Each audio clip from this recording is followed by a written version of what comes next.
وأصحابه أجمعين يا رب العالمين পবিত্র দিনে পবিত্র সময়ে সালাতুল জুমা আদায় করার পূর্বে আমরা সর্বপ্রথম মুসল্লি আলাইহিম আপনার শাহী দরবারে হাত তুলেছি।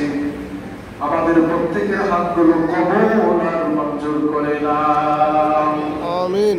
আমাদের সালাত ও সালাম, আমাদের দরুদ ও সালাম হাজার হাজার গুণ, লক্ষ লক্ষ গুণ, কোটি কোটি গুণ বৃদ্ধি করে আমাদের প্রিয় রাসূল, আমাদের প্রিয় হাবিব সাইয়্যিদুল আম্বিয়া ইমামুল আম্বিয়া মুহাম্মদুর রাসূলুল্লাহ সাল্লাল্লাহু আলাইহি ওয়াসাল্লামের রওজা মুবারকে পৌঁছিয়ে দাও, আমিন।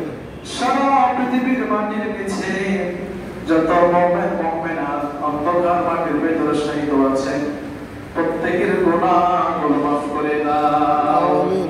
আপনারা যারা পিতামাতা হারিয়েছে, আমাদের আব্বা আম্মার জীবনের গুনাহগুলো মাফ করে দাও, কবরকে জান্নাতুল ফিরদাউসের বাগান বানায়া দাও, কিয়ামত পর্যন্ত কবরের আযাবকে হারাম করে দাও, আমিন।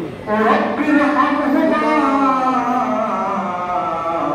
কামা রাব্বায়ানি সগীরা, রব্বির হামহুমা কামা রাব্বায়ানি সগীরা। ইয়া রাব্বাল আলামিন, আল্লাহ আমাদের এলাকার মধ্যে দুজন মহিলা ইন্তেকাল করেছেন, রব্বুল আলামিন তাদের জন্য দোয়া চেয়েছেন। আল্লাহ দয়া করে মেহেরবানি করে আল্লাহ দুজনকে আপনি মাফ করে দেন, আমিন। ইয়া রাব্বাল আলামিন, কবরে যখন কবরস্থ করা হবে, যখন প্রশ্ন করা হবে মান রব্বুকা ওয়া মান নাবিয়ুকা ওয়া মা দীনুকা অথবা মা হাযা রাজুল আল্লাযী বুইসা ফীকুম, রব্বুল আলামিন যখন এই প্রশ্নগুলো করা হবে, যাতে রব্বুল আলামিন সঠিকভাবে ঈমান নিয়ে যথাযথ উত্তর দিতে পারে, আল্লাহ এই দুই মহিলাকে সে তৌফিক দিয়ে দাও, আমিন। ইয়া রাব্বুল আলামিন, আপনার হাবিব বলেছেন কোন বান্দা বান্দি যখন মারা যায় তাদের জন্য ইস্তেগফার করার জন্য, দোয়া করার জন্য। আল্লাহ আমরা সবাই তাদের জন্য ইস্তেগফার করছি, দয়া করে মেহেরবানি করে তাদের জীবনের গুনাহগুলো মাফ করে দাও, আমিন। রব্বুল আলামিন, আমরা যারা হাত তুলেছি, আমরা গুনাহগার, আমরা পাপী, আমরা নাফরমান হলেও, পাপী হলেও, অপরাধী হলেও আপনার রহমত অনেক অনেক বড়।